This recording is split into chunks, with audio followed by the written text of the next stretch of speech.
দেশ জুড়ে ঈদ উল ফিতর উদযাপনের প্রস্তুতি। জাতীয় ঈদগাহে প্রধান জামাত সকাল 8:30টায়। লক্ষাধিক মুসল্লির আয়োজন পুরাতন বাণিজ্য মেলা মাঠে। ঈদ যাত্রায় লঞ্চে শেষ মুহূর্তেও স্বস্তির যাত্রা। ট্রেনের ছাদে চড়ে বসেছেন অনেকে। সড়ক মহাসড়কের কোথাও কোথাও জটলা। আগের থেকে একটু কালোবাজারির সাইডটা একটু ভালো হয়েছে আর কি। টিকিটও পেয়ে গেছি, আবার যাচ্ছি খুব আরামসে, মানে চাপাচাপি গাদাগাদি, মানুষের কোনো ভিড় নাই, খুব স্বস্তিতে যাচ্ছি এবার আমরা। আগে তো 1200 টাকা লিখা গতবার যেতে পারি, কিন্তু এবার অনেক কম। প্রধান উপদেষ্টার চীন সফরে আলোচনা হয়েছে পানি সমস্যার সমাধান নিয়ে। রোহিঙ্গা প্রত্যাবাসনে মিলেছে সর্বোচ্চ সহায়তার আশ্বাস।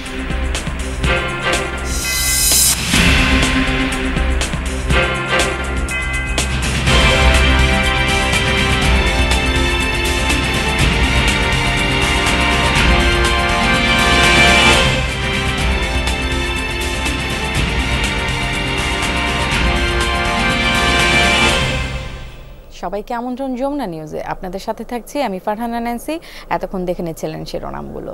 এবার রাজধানীতে 1739টি ঈদ জামাত অনুষ্ঠিত হবে। জাতীয় ঈদগাহে ঈদের প্রধান জামাত অনুষ্ঠিত হবে সকাল 8:30টায়। এছাড়া বায়তুল মোকাররমে প্রথম জামাত সকাল 7টায় শুরু হয়ে মোট 5টি ঈদ জামাত অনুষ্ঠিত হবে।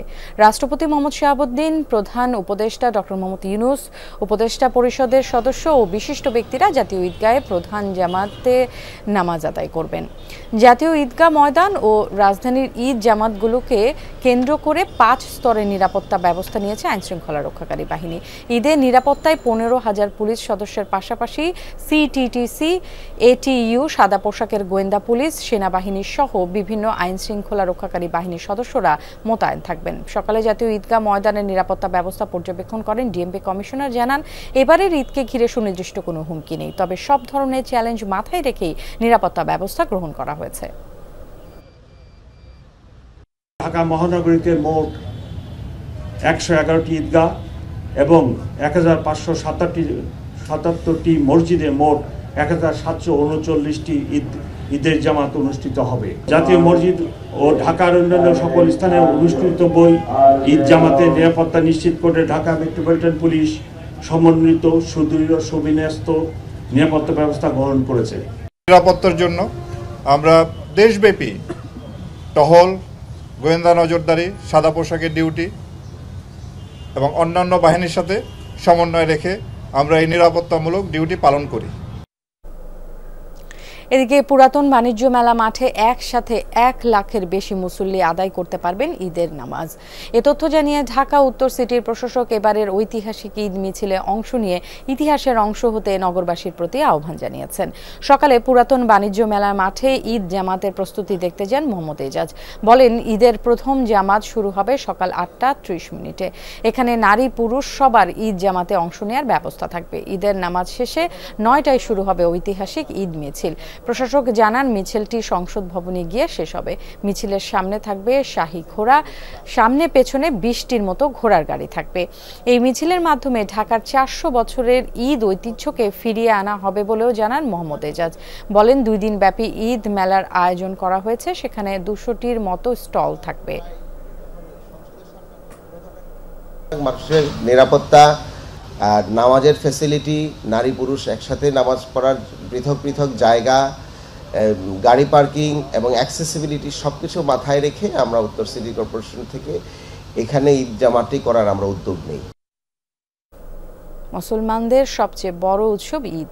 দীর্ঘ ছুটিতে প্রিয়জনের সাথে উৎসব আনন্দ ভাগাভাগি করে নিতে অনেকেই ছুটছেন বাড়ির পথে। বাস, ট্রেন, লঞ্চে যে যেভাবে পারছে ঢাকা ছেড়ে যাচ্ছেন। সকাল থেকে সদরঘাটে লঞ্চ যাত্রীদের উপচে পড়া ভিড় লক্ষ্য করা গেছে। কেবিনের পাশাপাশি ডেকে শুয়ে বসে বাড়ি ফিরছেন হাজারো যাত্রী। দীর্ঘ যাত্রায় বাসের চেয়ে লঞ্চেই স্বাচ্ছন্দ্যে বাড়ি ফেরার কথা জানান তারা। ডেক থেকে কেবিন এমনকি ফাঁকা নেই লঞ্চের ছাদও। যাত্রী পরিপূর্ণ থাকায় সন্তুষ্ট লঞ্চ মালিক ও কর্মচারীরা। তবে যাত্রীদের অভিযোগ, রাত থেকে অনেক লঞ্চ সময় মতো ছেড়ে যায়নি, তাই কিছুটা ভোগান্তি পোহাতে হচ্ছে তাদের। এ সময় বাড়তি ভাড়া আদায়ের অভিযোগও করেন অনেকে। 300 টাকায় যাই, ওই বিছনা এখন 2000 টাকা, 2 টিকিট দেয় 2000 টাকা, শুধু বিছনায়। আমাদের কাছ থেকে 1600 টাকা নিয়েছে, 3টা টিকিট দিবে, এর বেশি দিবে না। কিন্তু এটা কি ওনাদের? এটা তো জনগণের লঞ্চ। তেমন কোনো ভোগান্তি হয় না। যাত্রী সকালবেলা অনেক চাপ ছিল, তখন লঞ্চে উঠতে প্রথম লঞ্চে উঠতে পারি নাই, দ্বিতীয় লঞ্চে উঠতে হয়েছে বাধ্য হয়ে। আমরা চেষ্টা করছি বিআইডব্লিউটি এর পক্ষ থেকে মানে কোনো লঞ্চ যাতে মাত্রাতিরিক্ত ওভারলোডেড না হয়। কমলাপুর রেল স্টেশনে আজও উপচে পড়া ভিড়। প্রিয়জনদের সাথে ঈদ করতে বাড়ি যাচ্ছেন রাজধানীবাসী। এবারে ট্রেনের ঈদ যাত্রা স্বস্তির বলে জানিয়েছেন যাত্রীরা। কোনো ধরনের শিডিউল বিপর্যয় নেই, প্রতিটি ট্রেনই নির্ধারিত সময়ে প্ল্যাটফর্ম ছেড়ে যাচ্ছে। কয়েক স্তরের নিরাপত্তা বলয় পার হয়ে স্টেশনে ঢুকছেন যাত্রীরা। ট্রেনে জায়গা না পেয়ে ছাদে চড়েছেন অনেকে। এদিকে কমিউটার ট্রেনের অল্প কয়েকটি টিকিট দিয়েই কাউন্টার বন্ধ করে দেওয়ার অভিযোগ জানিয়েছেন যাত্রীরা। ট্রেনে আমাদের এর আগে কখনো টিকিট পাওয়া হয়নি, এবার টিকিটও পেয়ে গেছি, আবার যাচ্ছি খুব আরামসে। মানে এই চাপাচাপি গাদাগাদি, মানুষের কোনো ভিড় নাই, খুব স্বস্তিতে যাচ্ছি এবার আমরা। অন্যবার হচ্ছে এবার হচ্ছে যাত্রীর চাপ কম আছে, ট্রেনের যাত্রাও সুবিধা মনে হচ্ছে। আগের সাথে একটু কালোবাজারির সাইডটা একটু ভালো হয়েছে আর কি, কমছে। স্বস্তিভাবে এরকম ট্রেনের শিডিউল এবং টিকিট যেন আমরা ভালোভাবে পাই, যেন আমরা আবার পুনরায় কর্মস্থলে আসতে পারি, এটা আমাদের সবার প্রত্যাশা। সড়ক পথে এখনো বাড়ি ফেরা মানুষের ঢল, তবে নির্বিঘ্ন আছে চলাচল। ঢাকা টাঙ্গাইল মহাসড়কে বাইপাইল, চন্দ্রা, খারাজোড়া সহ কয়েকটি পয়েন্টে যাত্রী তোলার কারণে জটলা তৈরি হচ্ছে।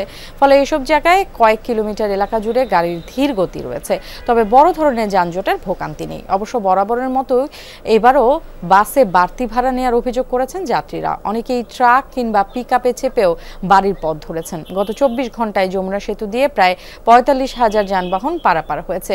টোল আদায় হয়েছে 3,21,00,000 টাকা। স্বাভাবিক আছে, কোনো যানজট নাই, ইজিলি সবাই যাইতে পারছে। আগে তো 1,000-1,200 টাকা লিখা গতবার যেতে পারি, কিন্তু এবার অনেক কম, 500-400 টাকা যাওয়া যাচ্ছে বগুড়া। সকালের দিকে গাড়ির চাপ ছিল ঢাকা মাওয়া এক্সপ্রেসওয়েতেও। মোটরসাইকেলে করেও বাড়ির পথ ধরেছেন বহু মানুষ। গত 24 ঘন্টায় প্রায় 37,000 যানবাহন পদ্মা সেতু পারাপার হয়েছে। এতে টোল আদায় হয়েছে 4,07,00,000 টাকা। এছাড়া ঢাকা চট্টগ্রাম ও ঢাকা সিলেট মহাসড়কে গাড়ির চাপ থাকলেও নেই যানজট। পথের অবস্থা খুবই ভালো, আমরা যাইতেছি ফরিদপুর, খুবই ভালো লাগতেছে। ভাড়া এতে একটু বেশি নেওয়া হচ্ছে, এটা স্বাভাবিক নিয়মে চলছে।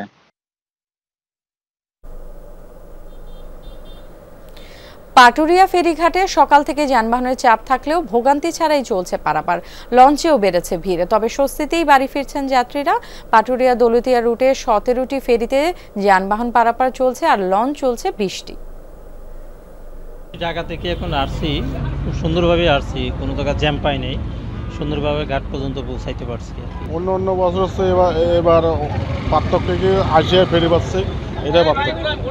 দর্শক, ইফতার বাজারের খবর জানবো এবার। বগুড়া থেকে যুক্ত হচ্ছেন সহকর্মী মেহরুল সুজন। সুজন, রমজানের একদম শেষে এসে ইফতার সামগ্রী বেচাকেনা কেমন চলছে একটু জানাবেন।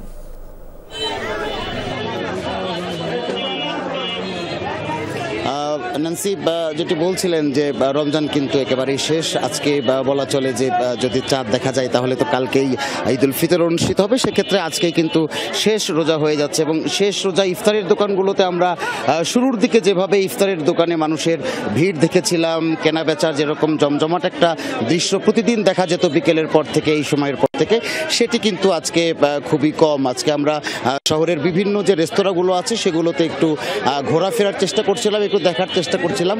অনেক রেস্তোরাঁতেই কিন্তু আজকে গত 1 মাস তারা যে স্পেশাল আইটেমগুলো, স্পেশাল খাবারগুলো তারা যেগুলোর আয়োজন করতেন পুরো 1 মাসে ইফতারে, সেগুলোর অনেক কিছুই কিন্তু এখন নেই। যেগুলো সাধারণ যে আইটেমগুলো রয়েছে ইফতারের, সেগুলো কিন্তু কেনাবেচা চলছে। এবং অনেক দোকানে কিন্তু আমরা লক্ষ্য করে দেখেছি যে সেখানে কিন্তু ইফতার কেনাবেচাও বন্ধ, সেখানে হয়তো লাচ্ছা সেবাই বিক্রি হচ্ছে। এবং মানুষের, গ্রাহকদেরও কিন্তু ভিড় এখন ইফতারের দোকানের চেয়ে কিন্তু কাপড়, জুতো কিংবা অন্যান্য যে প্রসাধনীর দোকান রয়েছে সেগুলোতে। নান্সি, সুজন, আপনাকে ধন্যবাদ। তিস্তা প্রকল্প নিয়ে ইতিবাচক প্রতিক্রিয়া জানিয়েছে চীন। প্রধান উপদেষ্টা চীন সফরে গত 50 বছরের পানি সমস্যা নিয়ে আলোচনা হয়েছে। আগামীতে দ্বিপাক্ষিক চুক্তির মাধ্যমে এর প্রতিফলন দেখা যাবে।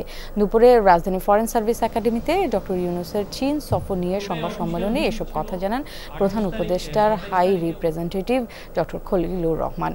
জানান, রোহিঙ্গাদের নিজ দেশে ফিরে যাওয়ার বিষয়ে চীন সর্বোচ্চ সহযোগিতা করবে বলে আশ্বাস দিয়েছে। আধুনিক তথ্য প্রযুক্তি, এআই, নবায়নযোগ্য জ্বালানি খাত নিয়ে ইতিবাচক আলোচনার কথাও জানানো হয় সংবাদ সম্মেলনে। বাংলাদেশ বিনিয়োগ উন্নয়ন কর্তৃপক্ষ বিডার নির্বাহী চেয়ারম্যান আশিক চৌধুরী জানান, চীনা প্রতিষ্ঠানগুলোকে বাংলাদেশে বিনিয়োগ করার আহ্বান জানিয়েছেন doctor Yunus. President Xi Jinping এই বিষয়টি ব্যক্তিগতভাবে দেখার আশ্বাস দিয়েছেন। রোহিঙ্গার বিষয়ে আমরা সেই প্রধান উপদেষ্টা বিষয়টি তুলেছেন এবং চীন তার সর্বাত্মক সহযোগিতা দেবে এবং পরিষ্কারভাবে চীন বলেছে যে রিপ্যাট্রিয়েশনের ব্যাপারে তারা তাদের সাধ্যমতো সফল রকম চেষ্টা করবে। লাস্ট 3 মাসে আমরা সিগনিফিক্যান্ট প্রোগ্রেস করেছি চাইনিজ আমাদের কাউন্টার পার্টির সাথে এবং অনেকগুলো বড় বড় ডিসিশন সরকার নিয়েছে এবং তাদের সাথে একটা নেগোসিয়েশনে এসেছে। শেখ হাসিনাকে ভারতবর্ষে রেখে নির্বাচন পেছালে দেশের সংকট আরও গভীর হবে, এমন শঙ্কার কথা জানিয়ে বিএনপি মহাসচিব দাবি করেছেন সচেতনভাবে নির্বাচন পেছানোর চেষ্টা চলছে। কয়েক উপদেষ্টার নিরপেক্ষতা নিয়ে প্রশ্ন উঠেছে উল্লেখ করে মির্জা ফখরুল বলেন, একটি মহল বিএনপিকে হেয় প্রতিপন্ন করার চেষ্টা করছে। প্রধান উপদেষ্টার বক্তব্যে হতাশা প্রকাশ করে বিএনপি মহাসচিব বলেন, রাজনৈতিক অনভিজ্ঞতার কারণে নির্বাচনের সুনির্দিষ্ট রোডম্যাপ দিচ্ছে না সরকার। গুলশানে বিএনপি চেয়ারপারসনের কার্যালয়ে দুপুরে সমসাময়িক নানা বিষয়ে সাংবাদিকদের প্রশ্নের জবাব দেন বিএনপি মহাসচিব মির্জা ফখরুল ইসলাম আলমগীর। প্রধান উপদেষ্টার চীন সফরকে ইতিবাচক বলে মন্তব্য করেন তিনি। চীন, ভারত এবং মার্কিন যুক্তরাষ্ট্র তাদের তো পশ্চিমা বিশ্বের কি তাদের তো বাংলাদেশে একটা আলাদা আগ্রহ আছে। বাংলাদেশের সবচেয়ে ভালো কাজ হবে এটাকে নিজের স্বার্থে কাজে লাগানো।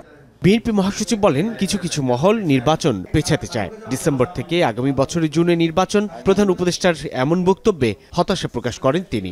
আমার যে গণতন্ত্রের শত্রু তাকে ভারতবর্ষে বসিয়ে রেখে আমি আপনার নির্বাচনটাকে পেছাবো, এটা আরও বেশি সংকট তৈরি করবে বলে আমার মনে হয়। যে নির্বাচনটা যে আমরা চাচ্ছি এটা নট বিকজ অফ যে আমরা ক্ষমতা যাওয়ার জন্য চাচ্ছি। আমরা মনে করি যে নির্বাচন হলেই জনগণের সমর্থন পাবে, সেই সরকারটার শক্তি আর একটা আনইলেক্টেড সরকারের শক্তির মধ্যে অনেক পার্থক্য আছে।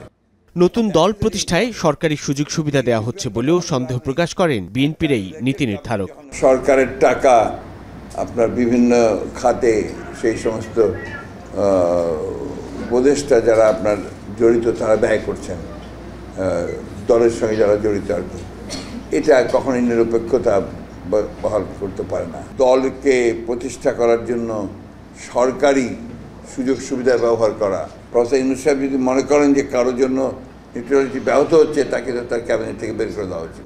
বিএনপির জনপ্রিয়তা নষ্ট করার চেষ্টা চলছে বলেও দাবি করেন মহাসচিব। জানান, সামাজিক মাধ্যমের কোনো জবাবদিহিতা নেই। বরাবরই বাংলাদেশপন্থী উল্লেখ করে মির্জা ফখরুল বলেন, বিএনপিকে ভারতপন্থী হিসেবে চিহ্নিত করার চেষ্টা চলছে। 5 তারিখের আগে পর্যন্ত বিএনপি ভালো দল ছিল, লড়াই করেছে, তাই না? 5 তারিখের পরে বিএনপি খারাপ দল হয়ে গেছে। 15টা বছর লড়াই করেছি। বিএনপির জনপ্রিয়তাকে যদি কমিয়ে ফেলা যায়, তাহলে যারা আপনার একদিকে বিএনপির বিরুদ্ধে অথবা দেশের বিরুদ্ধে অথবা গণতন্ত্রের বিরুদ্ধে, তারা ফায়দা লুটতে সহজ হয় তাদের পক্ষে। আওয়ামী লীগ নিষিদ্ধের ভার জনগণের উপর ছেড়ে দিয়ে গণহত্যার বিচার দ্রুত করার দাবি জানান মির্জা ফখরুল। 5 আগস্টের ভূমিকায় সেনাবাহিনী আরও একবার নিজেদের দেশপ্রেমিক হিসেবে প্রমাণ করেছে বলেও মনে করেন বিএনপির এই নেতা। আমরা যখন ছিলাম সব ভালো করেছি তা তো বলছি না, ভুল হয়েছে, ত্রুটি হয়েছে। আমরা তো নতুন প্রস্তাব নিয়ে এসেছি, নিউ প্রপোজাল নিয়ে এসেছি, সেই প্রপোজালগুলো দিয়ে বিচার করুন। সাইফুদ্দিন রবিন, যমুনা নিউজ, ঢাকা। ভূমিকম্পে ক্ষতিগ্রস্ত মিয়ানমারে 16.5 টন ত্রাণ সামগ্রী পাঠিয়েছে বাংলাদেশ। অন্তর্বর্তী সরকারের প্রধান উপদেষ্টার নির্দেশে আজ প্রাথমিকভাবে সেনাবাহিনী ও বিমান বাহিনীর 2টি পরিবহন বিমান জরুরি ত্রাণ নিয়ে মিয়ানমারের ইয়াঙ্গুনে যাচ্ছে। 16.5 টন ত্রাণের মধ্যে রয়েছে শুকনো খাবার, বিশুদ্ধ পানি, খাবার, স্যালাইন, তাঁবু, মশারি, সোলার লাইট সহ জরুরি সহায়তা। দুপুরে প্রেস ব্রিফিংয়ে এসব তথ্য জানান সশস্ত্র বাহিনী বিভাগের মহাপরিচালক ব্রিগেডিয়ার জেনারেল মোহাম্মদ আলিমুল আমিন। বলেন, শক্তিশালী ভূমিকম্পের ফলে মিয়ানমারের বিভিন্ন অঞ্চলে খাদ্য, পানি ও বাসস্থান সংকট দেখা দিয়েছে।